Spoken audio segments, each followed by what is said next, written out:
Tikenja, artiste ivoirien internationalement reconnu et engagé pour ses positions, a enfin parlé en donnant son avis sur l'actualité politique en Côte d'Ivoire, sur les élections de 2020 et le positionnement des partis politiques. Sa première déception est l'absence de société civile dans le débat politique ivoirien, à contrario des pays tels le Mali et la Guinée où la société civile est quand même forte. Notre société civile ne fait pas son travail.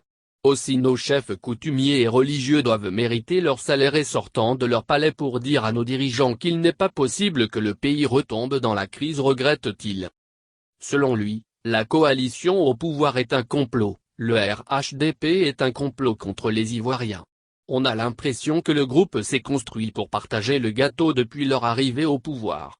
Des ministres sont incompétents mais ils ne sont pas enlevés car c'est le président Ouattara ou Bédié qui les ont nommés. Si on continue comme cela, nous n'avancerons pas. L'artiste avoue également être déçu de la gouvernance actuelle du pays. Je suis déçu par la gouvernance de Ouattara, non seulement parce que la corruption a pris le dessus mais également parce qu'on a gardé Henri Konan Bédié dans nos pattes. Le bilan du président Ouattara et celui de Bédié. Ils se sont remplis les poches. Ont développé leur région et ont mis des gens à des places qu'ils ne méritent pas. Si la paix doit être garantie par une association de malfaiteurs et de voleurs, c'est une paix éphémère. Concernant l'alternance 2020 qui est sujet dans tous les foyers ivoiriens, il faut selon ses dires que le PDC qui veut revenir au pouvoir, promettre mieux que le RDR.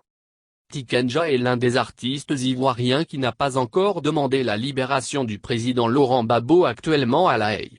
Les autres pensant que cela pourrait contribuer à la réconciliation nationale.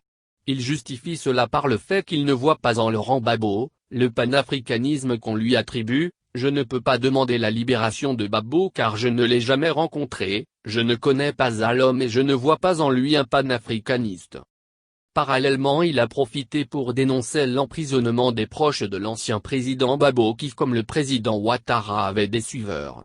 Pour lui, c'est Laurent Gbagbo, Simone Gbagbo et Blé Goudé qui sont les responsables.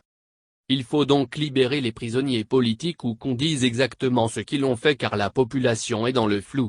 L'artiste promet aussi de rendre visite à ces derniers, notamment à Justin car ses propos ne méritent pas selon lui un emprisonnement.